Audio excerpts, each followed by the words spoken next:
क्षत्रिय कुलावतंश सिंहासनाधीश्वर राजाधिराज छत्रपती शिवाजी महाराज की जय भवानी। हर हर हर हर हर। यानंतर भारतीय संविधानाचे संविधानकर्ते घटनेचे शिल्पकार या ठिकाणी भारतरत्न परमपूज्य डॉक्टर बाबासाहेब आंबेडकरांचा विजय असो। यानंतर सन्माननीय अनिलजी परब साहेब हिंदुहृदय सम्राट बाळासाहेबांच्या अखंड प्रतिमेला हिंदुस्थानच्या कैवारी प्रबोधनकार सुपुत्र देव देश धर्म मराठी मनाचे मानबिंदू हिंदू अस्मितेचे शिरोमणी हिंदुस्थान हिंदू हिंदुस्थानचे एकमेव हिंदू हृदय सम्राट हिंदू धर्म रक्षक सरसेनापती मानेता माननीय शिवसेना प्रमुख श्रीमान बाळासाहेब ठाकरे यांचा विजय असो। आदित्य साहेब आगे बढ़ो, हम तुम्हारे साथ है। या ठिकाणी मंचावरची या ठिकाणी मान्यवर मंडळी आहेत, सर्वांना विनंती आहे की आपण आजच्या या बैठकीला सुरुवात करणार आहोत, त्यामुळे आपण जी मंचावर मंडळी आहेत त्या सर्वांना विनंती आहे की आपण कृपया बसून घ्यायचं आहे, वेळ झालेला आहे। आपणा सर्वांना विनंती आपण सर्वांनी विराजमान व्हावं। सर्व मंचावरील सर्व मान्यवर सर्वांनी आपण विराजमान व्हावं, बसून घ्यावं। आज या ठिकाणी लढा आपल्या मुंबईचा या मार्गदर्शन बैठकीला दिशा आणि मार्गदर्शन करण्यासाठी उपस्थित या ठिकाणी आदित्य साहेब यांना सोडून सर्व मान्यवरांना विनंती की आपण सर्वांनी कृपया समोर विराजमान व्हावं, कारण आज फक्त आणि फक्त या ठिकाणी दिशा आणि मार्गदर्शन जर कोण करणार असेल तर ते म्हणजे आपल्या सर्वांचं लाडकं व्यक्तिमत्व सन्माननीय युवा सेना प्रमुख सन्माननीय शिवसेना उद्धव बाळासाहेब ठाकरे पक्षाचे नेते ठाकरे साहेब। मी मंचावरील सर्वांना विनंती करतो की कृपया गर्दी कमी करावी। युवकांचे प्रेरणास्थान युवा हृदय सम्राट युवराज माननीय युवा सेना अध्यक्ष महाराष्ट्राचे सन्माननीय माजी पर्यावरण तथा राजशिष्टाचार मंत्री शिवसेना नेते श्रीमान आदित्य साहेब उद्धव साहेब ठाकरे यांचा। मी मुंबईकर शिवशक्ती भीमशक्ती एकजुटीचे प्रणेते महाराष्ट्रातील तमाम शेतकऱ्यांचे गोरगरिबांचे कष्टकऱ्यांचे वारकऱ्यांचे कैवारी माननीय शिवसेना पक्ष प्रमुख महाराष्ट्र राज्याचे सन्माननीय माजी मुख्यमंत्री कुटुंब प्रमुख श्रीमान उद्धव साहेब बाळासाहेब ठाकरे यांचा।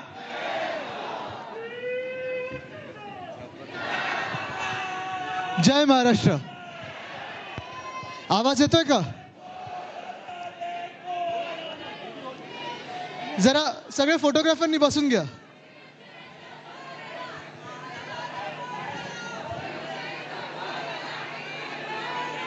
मला वाटतं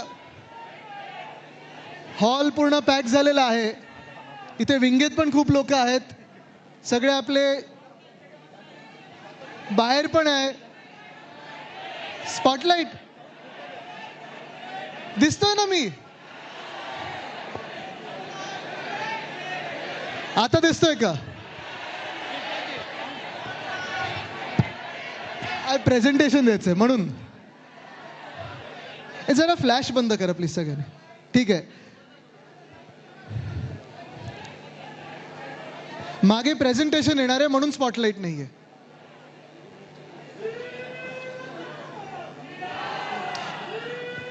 फ्लॅश बंद करा।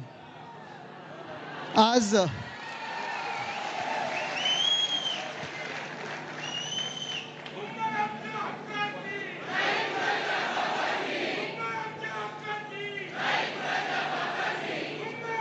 हा उत्साह पाहिल्यानंतर मला वाटत नाही प्रेझेंटेशन किंवा काही सांगण्याची गरज आहे।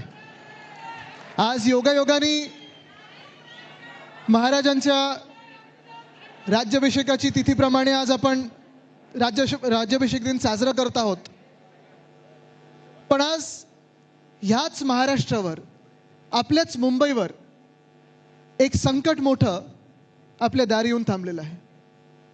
निर्णय तुम्ही घ्यायचा आहे की त्या संकटाला तुम्ही घरात येऊ देणार आहात की उंबरठ्यावरनच परत पळवणार आहात, हा निर्णय तुमच्या हातात आहे। आणि हा निर्णय तुमचा तुम्ही मुंबईकर म्हणून घ्यायचा आहे। तुम्ही कुठच्याही पक्षाचे असाल, कोणालाही मतदान करत असाल, कुठच्याही जातीचे असाल, धर्माचे असाल, कुठच्याही भाषा बोलत असाल, पण आज वर्षानुवर्ष जो प्रयत्न होत आहे मुंबईला महाराष्ट्रापासून तोडण्याचा, तो काही यशस्वी होत नाही. आधीच्या निवडणुका आपण पाहिल्या, मग अनेक निवडणुका तर पाहतच आलोय, पण 2017ची असेल, 2019 मध्ये आपली निवडणूक पाहिल्यानंतर पुन्हा एकदा 2024चं जो वर्ष होतं ते फार महत्त्वाचं होतं. त्याच्यात आपण लोकसभा चांगल्या आकडे आपल्याला मिळाले. महाविकास आघाडीला असेल, महायुतीचा प्रयत्न होता, पण तरी देखील शिवसेना उद्धव बाळासाहेब ठाकरे पक्षाला चांगलं यश मिळालं. त्याचसोबत नंतर 2 आमदारकीच्या निवडणुका आल्या, MLCच्या बॅलेट पेपरवर झाल्या, त्या देखील आपण जिंकलो. सेनेटची निवडणूक जिंकलो. आणि त्यानंतर आपण पाहिलं असेल, काल परवाकडेच राहुल गांधींनी जो लेख लिहिलेला आहे, निवडणूक आयोगाने जे सेटिंग केलं, फिक्सिंग केलं, ते सगळी मॅच फिक्सिंग करून देखील मुंबईने आपल्याला 10 आमदार आपले निवडून दिले. याचा अर्थ हाच होतो की वर्षानुवर्ष ज्यांना मुंबईला महाराष्ट्रापासून तोडायचं होतं, गिळायचं होतं, कदाचित गुजरातला जोडायचं होतं किंवा वेगळं ठेवायचं होतं, हे प्रयत्न मुंबईला जिंकू शकत नाही तर काय करायचं? मग एका उद्योगपतीच्या घशात घालायची मुंबई आणि अशी बनवून ठेवायची मुंबई प्रायव्हेट लँड काहीतरी करून, की मग तुम्ही मग भले खासदार व्हा, आमदार व्हा, नगरसेवक व्हा, महापौर व्हा, मंत्री व्हा, मुख्यमंत्री व्हा, तुमचा आवाज, मुंबईकरांचा आवाज मुंबईत ऐकू जाणारच नाही, मुंबईत कोणी ऐकू शकणारच नाही, असं दाबून टाकायचा. आणि हे संकट आज जे मी मागे लिहिलेलं ना, लढा आपल्या मुंबईचा, ह्या लढ्यात तुम्ही सहभागी होणार की नाही होणार हे तुम्हाला आज ठरवायचं. तुम्हाला ठीक आहे, आपण शिवसेना उद्धव बाळासाहेब ठाकरे पक्ष म्हणून आंदोलन करायची, हाक मारायची वेळ येतच नाही, कारण आपली आंदोलन ही ज्वलंत असतात. आंदोलन आपण करत आलेलो आहे. गेले 2 वर्ष आपण सातत्याने जे विषय घेतलेले आहेत, मग तो रस्त्यांचा घोटाळा असेल, रस्त्यांचा घोटाळा मी 2 वर्ष सतत मांडत आलेलो आहे की जवळपास 6080 कोटीचा घोटाळा. त्यावेळी देखील मी प्रधानमंत्री महोदयांना विनंती केली होती. मला आठवतो तो दिवस, जानेवारीतला दिवस होता, तेव्हा मी पत्रकार परिषद घेतली होती आणि सांगितलं होतं, प्रधानमंत्री महोदय तुम्ही कृपा करून ह्या रस्त्यांच्या भूमिपूजनासाठी येऊ नका, तुमची याच्यात बदनामी होईल. पण आले, ते भूमिपूजन केलं 18 जानेवारीच्या तारखे. आणि त्यानंतर आपण पाहतोय गेले 2 वर्ष संपूर्ण मुंबई, पहिल्या वर्षी तर कामच सुरू झाली नव्हती आणि दुसऱ्या वर्षाने आत्ता, म्हणजे हे मागची 2 वर्ष आपण पाहतोय संपूर्ण मुंबई, प्रत्येक गल्ली ही खोदून ठेवले ना. काही परिसर तर असे झालेत आपल्या उपनगरामध्ये की गाडी आणि रिक्षा सोडा, आपण पण चालून जाऊ शकतो की नाही हा प्रश्न उपस्थित झालेला आहे. त्याच्यात रस्त्यांचे खड्डे तर आहेच, रस्ते चांगले होते ते खोदून ठेवलेले आहेत. भले मोठ्या कॉन्ट्रॅक्टरना ॲडव्हान्स मोबिलायझेशनच्या नावाखाली मुंबईकरांचे पैसे दिलेले आहेत. आणि आज परिस्थिती अशी झालेली आहे की ह्याच घोटाळ्यामुळे आणि अनेक असे घोटाळे जे झालेत त्यामुळे मुंबई महानगरपालिकेत, जी मुंबई महानगरपालिका आपण 1997 पासून जपून सगळे इथे जे नगरसेवक, माजी नगरसेवक, इच्छुक नगरसेवक असतील, होतकरू नगरसेवक असतील, भावी नगरसेवक असतील, महापौर असतील जे बसलेत, तुम्हाला सर्वांना माहिती आहे 1997 साली जेव्हा आपली सत्ता आली 600 कोटीचे डेफिसिट होतं. आपण काम करून कुठेही टॅक्स न वाढवता 92,000 कोटीचं सरप्लस आपण मुंबई महानगरपालिकेचं एकटीचं केलं होतं. कोणासमोर वाकायची वेळ आली नाही, कोणासमोर झुकायची वेळ आली नाही, दिल्लीसमोर तर कदापि नाही. पण आज ह्या एशनची सरकारनी असेल, ह्या भाजपच्या घोटाळेबाज सरकारनी असेल, ह्याच 92,000 कोटीला 1.5 नाही 2 नाही तर 2.5 लाख कोटीचं परत एकदा डेफिसिट कमिटेड लायबिलिटीमध्ये नेले. हे पैसे कोणाचे होते? तुमचे, आमच्या सर्वांचे, मुंबईकरांचे होते. पण वापरले कोणासाठी? त्यांच्या लाडक्या कॉन्ट्रॅक्टर्ससाठी वापरले. आज आपण पाहतोय ह्याच घोटाळ्यांमुळे, रस्त्याचा घोटाळा असेल, ही सगळी जी घोटाळेबाज कामं हे करून ठेवलेली आहेत, मिंदेंनी करून ठेवलेली आहेत, त्याच भ्रष्टनाथ मिंडेंमुळे. आणि होय, मी भ्रष्टनाथ मिंदेच बोलणार, कारण ते भ्रष्ट आहेच, त्याच्यामुळेच तर पळायला लागलं होतं त्यांना गुवाहाटीला. पण ह्याच भ्रष्टनाथ मिंडेंमुळे आज आपण पाहतोय BSTचे काय हाल झालेत. दरवाढ झाली की नाही झाली? आपल्या वेळी BST 5 किलोमीटर किती रुपयात जायचो आपण? 10 किलोमीटर किती रुपयात जायचो आपण? 15 किलोमीटर किती रुपयात जायचो? आणि कुठूनही कुठे जर 15 किलोमीटरच्या पुढे असेल तर 20 रुपयात आपण जाऊ शकत होतो. आता भाडेवाढ झाल्यानंतर किती झाले? दुप्पट. आणि बसेस वाढल्यात का? वेळेवर पगार मिळतात का? BMC कर्मचाऱ्यांना पगार मिळतात का? नाही मिळत आहेत. मग ह्याल मुंबईचे कोणी करून ठेवलेत? सगळं काही जे चांगलं चाललं होतं ते लुटायचं आणि हे लुटायचं म्हणजे नुसतं मुंबईची तिजोरी खाली करायची नाही ना. मुंबई आपली जी आपल्या मराठी माणसांची, तुमची आमची सर्वांची मुंबई आहे, ही देखील त्यांना आपल्या हातातून खेचून घ्यायची.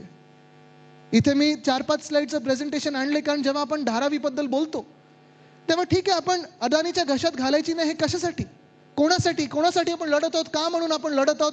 कदाचित उद्या हे आंदोलन पेटल्यानंतर तुमच्या आमच्यावर सगळ्यांवर केसेस येतील, आपल्याला रस्त्यावर उतरायला लागेल, यांचे जे JCB येतील, बुलडोझर येतील, ठेचून काढायला लागेल आपण ह्याला. पण हे करत असताना तुम्हाला स्वतःला पटलं पाहिजे की तुम्ही आंदोलन कोणासाठी करताय, कशासाठी करताय.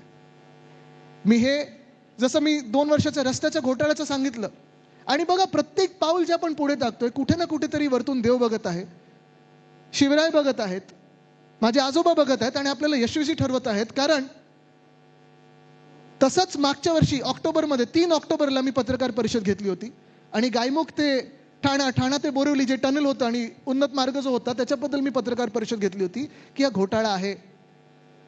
15 दिवसापूर्वी सुप्रीम कोर्टाने पण सांगितलं की हा घोटाळा आहे, टेंडर रद्द करा, नाहीतर आम्हाला तुम्हाला आत टाकायला लागेल. म्हणजे मी रस्त्यांबद्दल बोलत होतो, मी पाण्याच्या प्रश्नाबद्दल बोलत होतो, मी स्ट्रीट फर्निचर बद्दल जे सांगितलं होतं, मी ह्या ठाणे बोरिवली बद्दल जे सांगितलं होतं, आणि आज जे धारावी बद्दल सांगत आहे मी असेल की उद्धव साहेब असेल, एका वेगळ्या पोटतिडकीने सांगत आहोत. कारण ही मुंबई आपली आहे आणि आपलीच राहायला पाहिजे. कोणी उद्योगपती, आणि वर्षानुवर्ष इथे उद्योगपती आलेले आहेत, उद्योगपत्यांनी मुंबईला आपलं घर समजलेलं आहे. जगात अनेक लोक श्रीमंत झालेले आहेत आणि श्रीमंत होण्यात काही गैर नाही, झालेच पाहिजेत. मुंबईकर जर कोण श्रीमंत होत असेल तर आपल्याला आनंद आणि अभिमानच असला पाहिजे. पण ही श्रीमंती माझ्या मुंबईला लुटून तुम्ही श्रीमंत होऊ शकणार नाही, हे देखील आपण ठरवलं पाहिजे. जर तुम्हाला राहायचं असेल या मुंबईमध्ये धंदा करायचा असेल तर मुंबईकर म्हणून राहा, मुंबईचा आदर करा, मुंबादेवीचा आदर करा, आणि तरच तुम्ही इथे व्यवसाय करू शकाल. आज जो धारावीचा प्रकल्प आपल्या डोळ्यासमोर आपण पाहत आहोत, मला वाटतं धारावी हा प्रकल्प किती लोकांनी आपण ऐकले धारावीबद्दल? सगळ्यांनी ऐकलं ना? काय वाटतं आपल्याला धारावीबद्दल? पुनर्विकास झाला पाहिजे की नाही झाला पाहिजे? झालं पाहिजे ना. धारावीकरांना त्यांची घरं मिळाली पाहिजेत की नाही मिळाली पाहिजेत? जे वर्षानुवर्ष तिथे कुंभारवाडा असेल, तिथे चर्मउद्योग असेल, तिथे अनेक वेगळे, आपला कोळीवाडा आहे, तिथे त्यांना त्यांच्या हक्काची घरं मिळाली पाहिजेत की नाही मिळाली पाहिजेत? मिळाली पाहिजेत ना.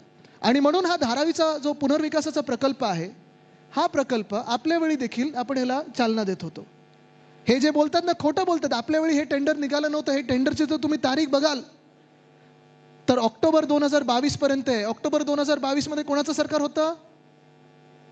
भ्रष्टनाथ मिंदेंचं. बरोबर आहे ना? आपलं सरकार हे जूनमध्ये यांनी पाडलं, घोटाळा करून पाडलं, पळून गेले आणि पाडलं ह्या डरपोक लोकांनी.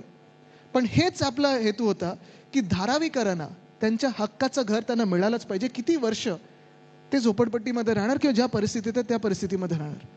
आपण पाहतो, माझ्या आजोबांनी जेव्हा SREची योजना आणली, वंदनीय हिंदू सम्राट बाळासाहेब ठाकरेंनी SRNची योजना आणली, तेव्हा हेच होतं की प्रत्येक मुंबईकराला जो मेहनत करतो या मुंबईमध्ये, छोटी मोठी कामं करतो पण मोठी स्वप्न बघतो आणि ज्याच्यामुळे मुंबई चालते, त्यांना त्यांचं हक्काचं घर मिळालं पाहिजे. आपण पाहत आलेलो आहे की वर्षानुवर्ष आता ही घरं कुठे ना कुठेतरी लोकांना मिळायला लागलेली आहेत. ह्या स्कीम होत असतात SREच्या. पण धारावीबद्दल एवढं एक वलय निर्माण करून ठेवलं होतं. आणि आपल्या वेळी देखील हाच एक विषय होता की रेल्वेची जागा धारावीकरांना मिळणार की नाही मिळणार, आणि आपण तो प्रयत्न करत होतो. जर तुम्हाला सांगायचं झालं तर मूळ धारावी आहे, जिथे झोपडपट्टी असेल किंवा साधारणपणे स्लम एरिया आपण ज्याला बोलतो, स्लम सोसायटी बोलतो, हे 300 एकरमध्ये होती. बाजूचे जे आता अधिक त्यांना दिलेले आहेत ते 240 एकर दिलेत. म्हणजे झाले किती? 540 एकर, जवळपास 540 ते 550 एकर हे धारावी प्रकल्पासाठी आपण देव करत होतो. आता तुम्ही तसं पाहायला गेलं, कुठचाही विकासक असेल त्याला 540 एकर जर मिळत असेल, म्हणजे 240-250 एकर अधिकचे मिळत असतील, तर ट्रान्झिट असेल, PAP असेल, PTC असेल, नवीन घरं असतील, रिहॅबची घरं असतील, खूप झाली ना, तिथे बांधू शकतात ना. पण ह्यांचे मनसुबे फार वेगळे आहेत. पुढच्या स्लाइडवर जाऊया. ह्यांचा मनसुबा फार वेगळा आहे. ह्यांच्या जे मनात आहे ना, हा धारावीचा पुनर्विकास नाही आहे. भाजप मालकाचा विकास. म्हणजे कोणाचे मालक? कोणाचे मालक? हे मनात आपले एकदम स्पष्ट आहे ना. भाजपचे जे मालक आहेत कोण? अदानी. त्यांना त्यांचा स्वतःचा विकास करून घ्यायचा आहे. आता तुम्ही बघा, ह्याच्यात गंमत अशी केली त्यांनी, परवाकडे जो मास्टर प्लॅन मंजूर केला मुख्यमंत्री महोदयांनी, मी साधा प्रश्न विचारला की मुख्यमंत्री महोदय, तुम्ही जो मास्टर प्लॅन मंजूर केलेला आहे, त्या मास्टर प्लॅनमध्ये मंजूर करत असताना त्या खोलीमध्ये मुंबई प्रेमी कोण होतं का? धारावीतलं कोणी होतं का? मुलुंडमधलं कोणी होतं का? विक्रोळीतलं कोणी होतं का? कुर्ल्यामधलं कोणी होतं का? कोणीच नव्हतं. मग तुम्ही मंजूर कोणासाठी केलात? तुमच्या स्वतःच्या पक्षाच्या मालकासाठी केलात. कारण ह्याच्यात अटी अशा टाकलेल्या आहेत की जर तुम्ही धारावीमध्ये 2000 पर्यंत राहत असाल तर तुम्हाला धारावीतच घर मिळणार. आता SRE ची कट ऑफ डेट काय? 11 की 15 की काय? आणि इथे सुनील शिंदेजी आले आहेत, सचिन भाऊ आलेले आहेत. मला तुम्ही सांगा, आपण BDDची जेव्हा घरं देत होतो 160 स्क्वेअर फुटापासून 500 स्क्वेअर फुटाची घरं BDD वरळीमध्ये दिली, नामजोशीमध्ये दिली, वडाळ्यामध्ये दिली. शिवडीचं तुमचं बाकी आहे तिथे. आता कुठे शिवडीचे वेगळे लोक इथे अजय चौधरीजी आलेले आहेत, ते BPT कडे. पण आपण कट ऑफ डेट काय ठेवली होती? जे आत्तापर्यंत राहत आहेत त्यांना आत्तापर्यंत सगळ्यांना आपण घरं देणार आहोत. म्हणजे 15,000 तिकडच्या लोकांना आपण घरं देणार आहोत. जे 3 पिढ्या पोलिसांमध्ये ज्यांनी काम केले, पोलीस म्हणून राहिले, जे तिथे राहिलेत BDD मध्ये, त्यांना आपण तिथेच मोफत घरं देत आहोत. पोलिसांमधलं अर्थात कन्स्ट्रक्शन कॉस्ट घेऊन, बाकीच्यांना मोफत.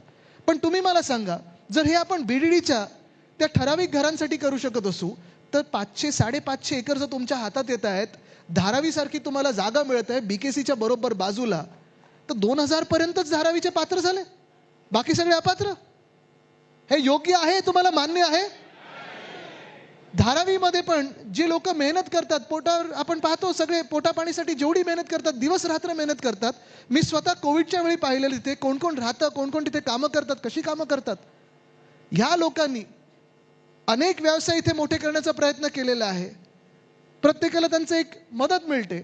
आणि ह्या लोकांना तुम्ही ठरवताय की 25 वर्षापूर्वीपर्यंत जे राहायचे तेच आता एलिजिबल होणार, बाकी सगळ्यांना हे लोक बाहेर काढणार. म्हणजे तुम्ही विचार करा, किती लाख धारावीकर, किती लाख मूळ मुंबईकर हे त्यांच्या घराच्या बाहेर कोणासाठी काढणार? अदानीसाठी. हा अधिकार दिला कोणी त्यांना? हा विचार करण्याची आता वेळ आलेली आहे.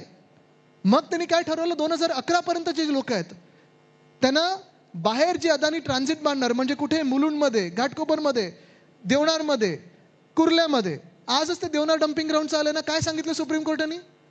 टॉक्सिसिटी केवढी आहे त्याची? तिप्पट आहे.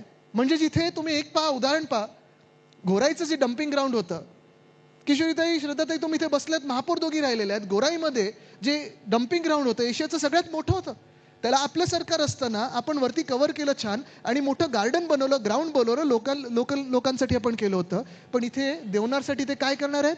डम्पिंग ग्राउंडवर धारावीच्या लोकांना आणून बसवणार आहेत, त्यांना घरं देणार आहेत. मान्य आहे? माणुसकी कुठेतरी ठेवणार आहात की नाही तुम्ही?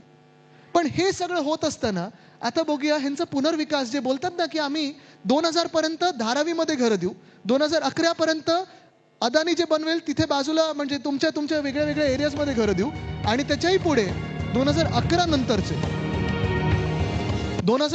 नंतरचे जे लोक आहेत त्यांना कुठे बाहेर पाठवतील हे माहिती नाही, कुठे बसवतील माहिती नाही. म्हणजे एका धारावीचे आता हे 20-30 धारावी मुंबईत करायला निघालेत. ज्यांना तिकडच्या तिकडे घरं दिली पाहिजेत त्यांना हे घराबाहेर काढणार. दाखवा व्हिडिओ. Salt pan land.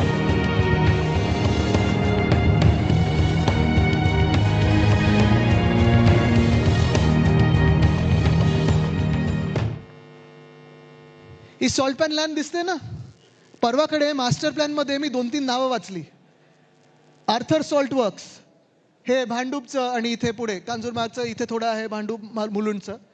तुम्हाला आठवत असेल, जिथे सॉल्ट पॅन नाहीये म्हणजे मिठागर नाहीये तिथे आपण RA मेट्रो हलवणार होतो. आठवतं ना? 102 एकर मध्ये. केंद्र सरकारने काय सांगितलं तेव्हा? आमची जमीन आहे, मिठागर आहे, तिथे मीठ बनतं, तिथे तुम्ही हे कसं करू शकता? आणि तेव्हाच मी सांगितलं होतं, हा तुम्ही घोटाळा करत आहात, कारण तुम्ही मुंबईसाठी जागा वापरू देत नाहीयेत, तुम्ही तुमच्या मालकाच्या घशात घालणार आहात.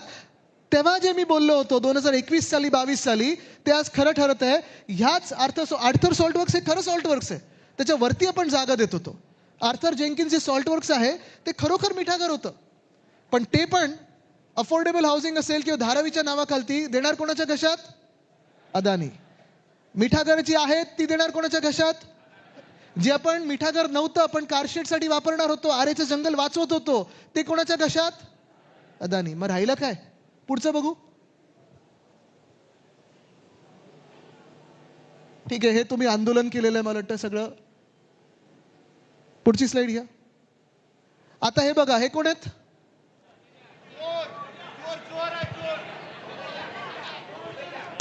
खोटं बोलणार आहे. हे काय खोटं बोललेले बघा जरा निवडणुकीच्या आधी. हे दिलं त्याला ते दिलं, मुलुंड देऊन टाकली. 1 स्क्वेअर फूट जमीन मुलुंडची कोणाला देण्यात आलेली नाही अध्यक्ष महोदय. 1 स्क्वेअर फूट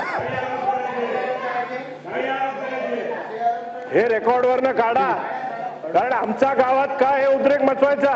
रेकॉर्ड नियमाप्रमाणे जे चुकीचं असेल ते रेकॉर्ड देण्यात आलेली नाहीये. खरं बोलतात की खोटं बोलतात? माणसं नाव कोटेच्या ठेवायचं की खोटेच्या ठेवायचं? हे त्यावेळी पण मी सांगत होतो तुम्हाला. निवडणुकीत, दोन्ही निवडणुकीत मी आलो होतो आणि सांगितलं होतं की हे खोटं बोलत आहेत, कारण हे ह्यांच्या मालकासमोर काय आवाज काढणार हो? मालक बोलेल उठ की उठले, बस बोलले की बसले. आता गेले कुठे? मास्टर प्लॅन अप्रूव्ह झाल्यानंतर जरा उद्या परवाकडे जाऊन विचारा, काही करू नका, नाही तर परत आपल्यावर केसेस येईल. पत्र पाठवताना एक प्रेमाचं पत्र पाठवा की खोटेच्या साहेब आपण खरं बोलताय की खोटं बोलताय, रेकॉर्डवर चुकीचं असेल तर काढा, पण हा रेकॉर्ड कोण पुसणार? पुढचं बघू. ही कुर्लाची मदर डेअरीचा प्लॉट 21 एकर.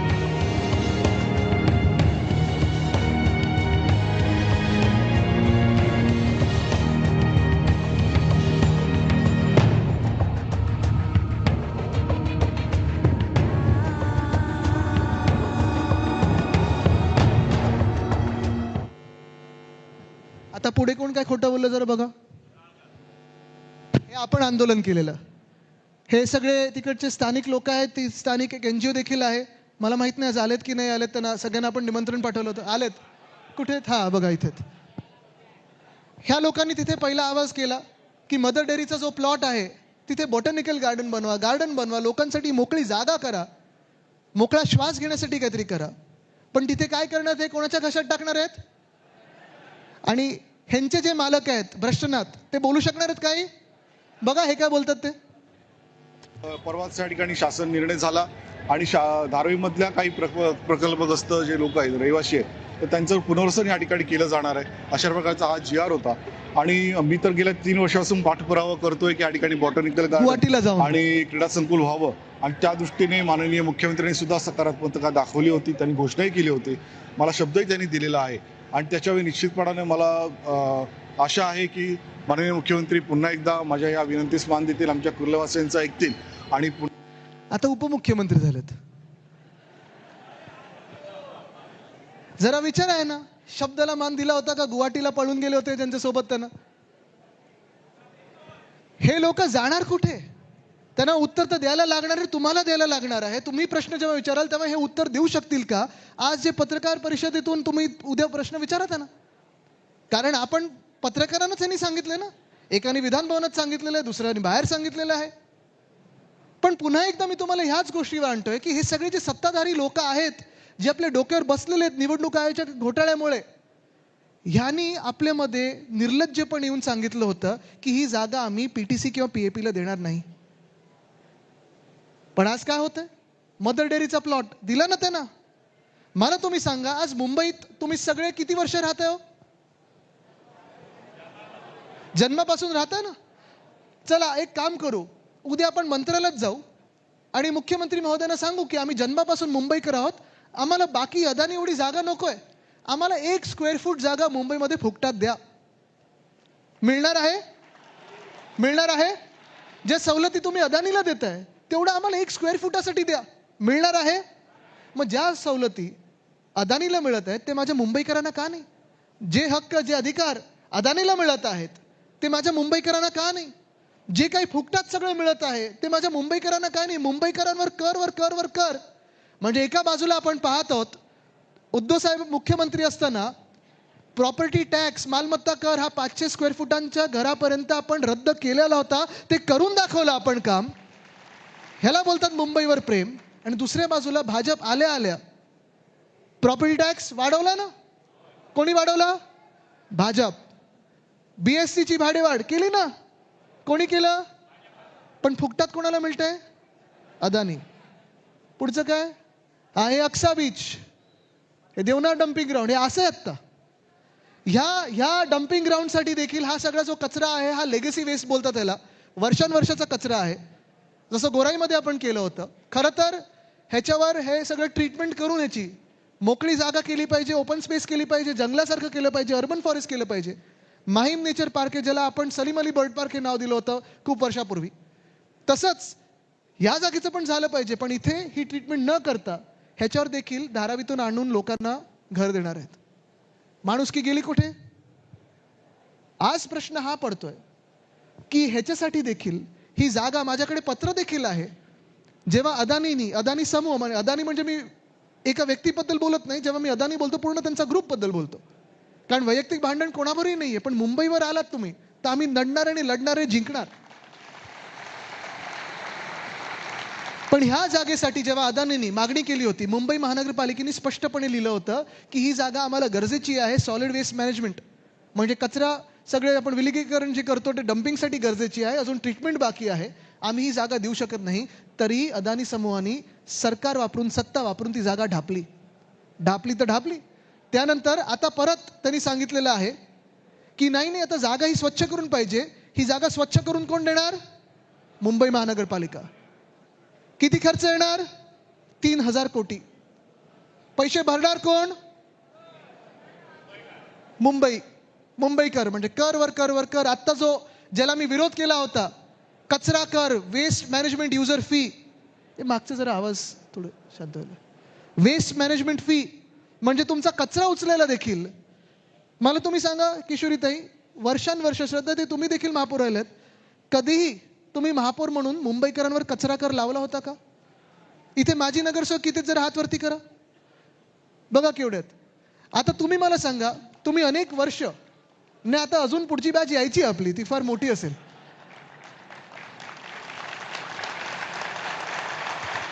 इच्छुक अजून जोरात टाळ्या मारतात. हा, उद्धव साहेब लाईव्ह बघतायत, मला माहित नाही, त्याच्यात मी पडत नाही. पण तुम्ही मला सांगा, नगरसेवक म्हणून तुम्ही कधीही मुंबईकरांवर कचरा कर लावला होता? पण ही अदानीची जागा साफ करून द्यायला ह्याच भाजपच्या सरकारने कचरा कर लावलेला आहे. ठीक आहे, आता त्यांनी सांगितलं अजून 1 महिना नंतर लावू, थोडं डिफर केलेलं आहे. पण ह्याला आपण कडाडून विरोध करायचा म्हणजे करायलाच लागेल. घ्या पुढची स्लाइड घ्या.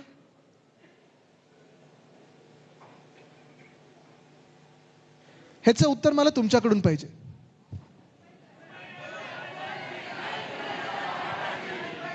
अजून ऐकू नाही आलं, जोरात पाहिजे. इथून नाही ऐकू येतंय, वरतून नाही ऐकू येतंय.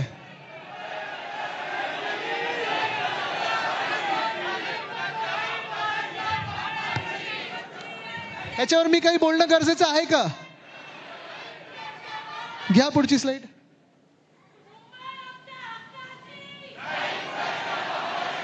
हे तुम्ही होऊ देणार आहात का? घ्या पुढची स्लाइड. हा लढा मुंबईचा आहे. हा लढा तुमचा, आमचा सर्वांचा आहे. आणि हा फार मोठा लढा आहे, हा ऐतिहासिक लढा ठरणार आहे. जसं संयुक्त महाराष्ट्राचा लढा होता, मुंबई मोडायला निघाले होते, मुंबई तोडायला निघाले होते, मुंबई लुटायला निघाले होते, पण मुंबईकर म्हणून आपण एकजूट राहिलो आणि मुंबई महाराष्ट्राची होणारच ह्याच्यासाठी लढलो. तसं मुंबई आता महाराष्ट्राचीच राहणार, ह्याच्यासाठी लढणं गरजेचं आहे.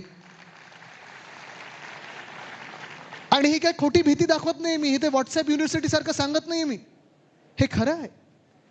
एका बाजूला आपण ईशान्य मुंबईमध्ये आज जेव्हा बोलत आहोत तेव्हा ही भीती देखील खरी आहे की मुलुंड असेल, घाटकोपर असेल, विक्रोळी असेल, अक्सा असेल, तिथे पलीकडे मालाडमध्ये, इथे भीती लोकांमध्ये आहे की जेव्हा लाखो लोक तुम्ही एका ठिकाणून दुसरीकडे आणणार, बेघर करून आणणार, तेव्हा ही लोक येणार कुठे, राहणार कशी?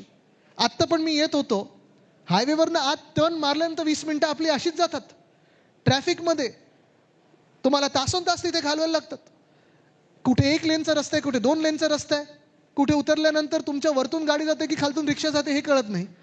आणि ह्या गर्दीमध्ये जर लाखो लोक तुमच्या छोट्या छोट्या आपल्या वेगळ्या वेगळ्या वस्त्यांमध्ये आणले, वॉर्डमध्ये आणले, तर ही लोकसंख्या आलेली, ठीक आहे, लोकसंख्येबद्दल आपल्याला काही दुमत नाही, त्यांचं स्वागतच करू. पण हे करत असताना एकतर ही सगळी जागा फुकटात देणार अदानीच्या घशात, तिथे अदानी आणून बसवणार लाखो लोक. मग धारावीत नेमकं तुम्ही काय करणार आहात, कोणासाठी करणार आहात, हा प्रश्न तर आपल्याला उपस्थित होतोच. विरोध मुंबईकरांना नाहीये, विरोध धारावीकरांना मुळीच नाहीये, कारण धारावीमधला लढा हा आपला वेगळा चालूच आहे. धारावीकरांनी देखील ठरवलेलं आहे की आम्ही इथून हलणार नाही म्हणजे नाही, आम्हाला विकास हवा आहे, तो आमचा हवा आहे, अदानीचा नाही. पण आपल्याला ठरवायचं आहे की ही जी चळवळ आहे आपली, लढा आपल्या मुंबईचा, हे पुढे न्यायचं की नाही न्यायचं. आणि म्हणून आज मी सगळ्यांना आपल्याला बोलवलेले अनेक NGOज आलेले आहेत, आपले आजी माजी पदाधिकारी आहेत, महिला आघाडी खूप मोठ्या संख्येत आहे, युवा सेना, युवती सेना, महिला पुरुष सगळे शिवसैनिक आलेले आहेत. हा लढा फार मोठा असणार आहे, हा एका आंदोलनात संपणार नाही, एका मोर्चात विषय संपणार नाही. पण तुम्हाला घरोघरी जाऊन समजावायला लागणार आहे की आपण का लढतोय आणि कोणासाठी लढतोय. मी तुमच्या सोबत लढायला आलेलो आहे, आदेश द्यायला आलेलोच नाहीये, छातीचा कोट करून आलेलो आहे.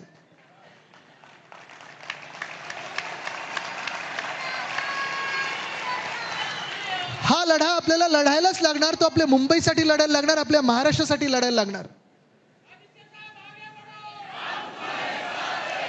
दोन बाजू आहेत ह्या नाण्याची. हे नाणं जे भाजपला चोरायचं, जे हे नाणं जे अदानीला चोरायचं आहे, त्याला दोन्ही बाजू आहेत. एका बाजूला धारावीची बाजू आहे, दुसऱ्या बाजूला ईशान्य मुंबई आणि इतर मुंबईची बाजू आहे. आत्ता जसं आपण चिंता व्यक्त केली की लाखो लोक जे येतील ते राहणार कुठे, कसे, रस्ता पुरेसा पडणार का, फुटपाथ पुरेसा पडणार का, विजेचं काय, पाण्याचं काय, पाण्याचे प्रश्न आहेतच ना. ह्या एप्रिल मे मध्ये तुमच्याकडे टँकर तर येतच असतील. मग अपुरी व्यवस्थेमध्ये तुम्ही लाखो लोकांना जेव्हा आणणार तेव्हा राहणार कुठे. मदर डेअरीचा प्लॉट चांगला हिरवागार पार्क होऊ शकतं, तिथे बिल्डिंगही बांधणार, अदानीकडे तुम्ही फुकटात देणार. उद्या अदानी हे सगळं सोडून पळाले तर काय होणार. बँका जप्त करणार या जागा, कारण भाजपचा एक इतिहास राहिला, त्यांच्या जवळचे जे सगळे आहेत. बरोबर आहे, ते परवा पॉडकास्ट बघितलं असेल. मग तुम्ही बघायला पाहिजे दुसरी बाजू काय, ही धारावीची आहे. धारावीची बाजू देखील तेवढीच गंभीर आहे आणि धारावीकरांसाठी देखील तुम्हाला लढायला लागणार. धारावीसाठी आपण जे स्वप्न पाहत होतो ते सोपं होतं. धारावीमध्ये कोळीवाडा आहे, तुम्ही मला सांगा, या कोळीवाड्याला तुम्ही उंच इमारतीत बसवू शकाल का. जो कुंभारवाडा आहे, मला वाटतं 12.5 एकरचा कुंभारवाडा आहे, उंच इमारतीत बसवू शकाल का. ज्या इंडस्ट्री, मायक्रो इंडस्ट्री आहे, लेदर इंडस्ट्री आहे, त्यांना तुम्ही उंच इमारतीत बसवू शकाल का. नाही. पण यांचं प्लॅनिंग बघा कसं आहे मुंबई गिळण्याचं.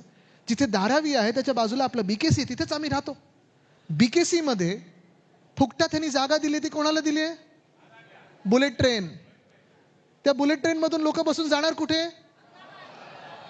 म्हणजे ही ट्रेन कोणाच्या फायद्याची आहे. तुम्ही मला सांगा, इथून किती लोक तुम्ही सगळे अहमदाबादला रोज जाऊन काम करून परत येणार. कोणी जाणार आहे. पण तिथून सगळे येतील, काम करून परत जातील, किंवा इकडचे राहणारे तिकडे जाऊन काम करतील आणि परत येतील.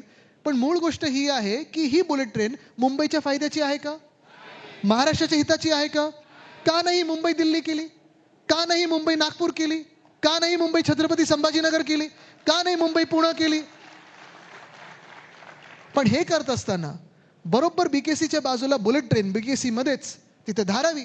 बरं, बुलेट ट्रेनवर जेवढा खर्च होत आहे, कितीतरी हजारो कोटीचा खर्च होत आहे, ती वापरणार कोण, त्याची किंमत काय असणार त्या तिकिटाची माहित नाही. पण तेवढाच खर्च जर आज माझ्या मुंबईच्या लोकलवर केला असता तर आज जी घटना घडलेली आहे ती घटना घडली नसती. जेवढा तुम्ही बुलेट ट्रेनवर खर्च करत आहात, जर माझ्या BSTला त्याच्यापेक्षा कितीतरी कमी टक्क्यांमध्ये तुम्ही पैसे दिले असते तरी आज तुम्हाला भाडेवाढ करायची गरज लागली नसती किंवा BST कमी धावण्याची गरज लागली नसती. आज जेवढे तुम्ही बुलेट ट्रेनवर खर्च करत आहात तेच जर पैसे तुम्ही सगळे एकत्र करून धारावीकरांना दर्जेदार घरं देण्यात लावली असती ना, अदानीची गरज लागली नसती. पण बुलेट ट्रेन गुजरातसाठी, तिथेच BKC, तिथेच तुमचं बाजूला धारावी, आणि धारावीमध्ये देखील जे धारावी वर्षानुवर्ष धारावीकर तिथे राहत आलेले आहेत. 2000 पर्यंतच पात्र, बाकी सगळे अपात्र करून ठेवायचे. म्हणजे लाखो लोक बेघर करायचे, त्यांना पाठवायचं अक्सा बीचला, देवनारला, कांजूरमार्गमध्ये, कधी सॉल्ट पॅनवर. म्हणजे ते राहू शकत नाही तिथे पाठवायचं. माझी मागणी आणि शिवसेना उद्धव बाळासाहेब ठाकरे पक्षाची मागणी ही स्पष्ट आहे. प्रत्येक धारावीकराला एलिजिबल म्हणजे पात्र केलंच पाहिजे, नाहीतर आम्ही तिथून हलू देणार नाही.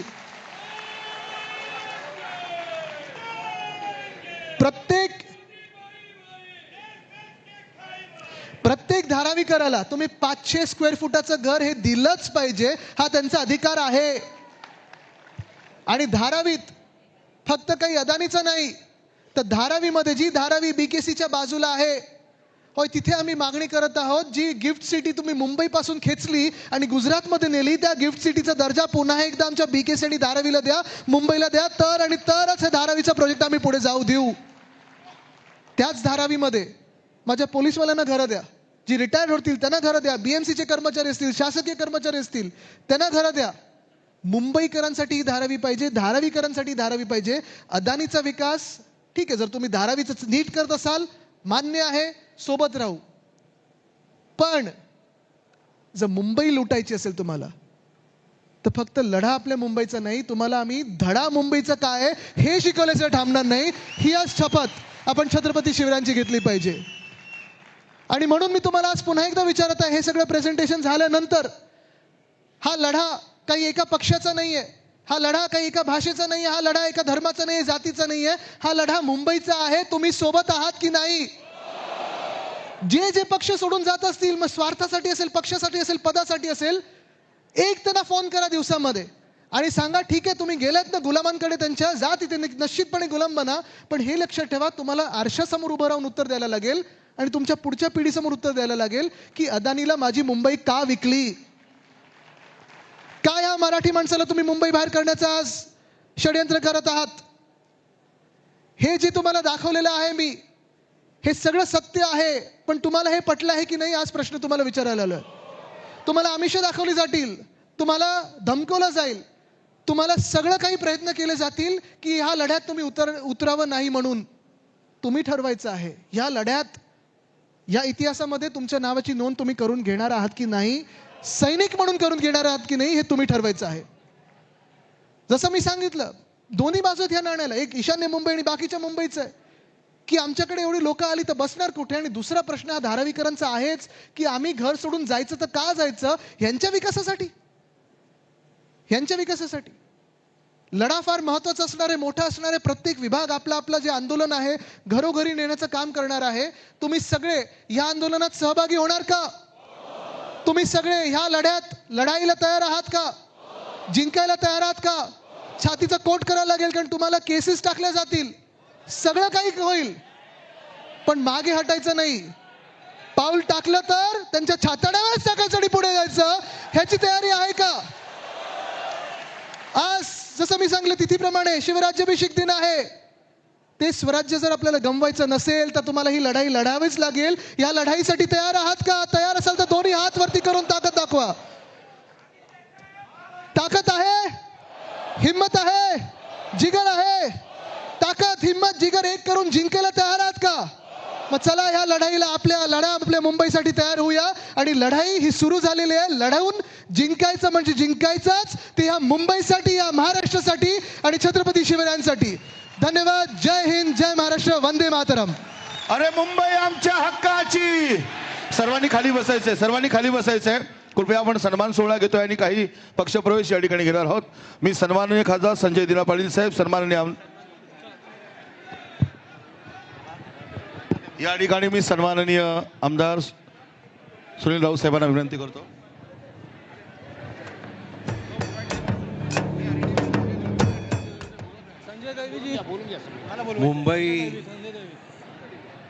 मुंबई वाचवण्यासाठी, माननीय आदित्य साहेबांबरोबर लढण्यासाठी जे काही लोक मिंदे गटात गेले होते त्यांनी आज भारावून आज या ठिकाणी सगळे आदित्य साहेबांच्या नेतृत्वाखाली आज प्रवेश करतायत. मी माजी शाखा प्रमुख संजय दळवी, प्रमोद कांबळे यांना सगळ्यांना मी व्यासपीठावर बोलवतोय. संजय दळवी, प्रमोद, आपण सगळे व्यासपीठावरती या.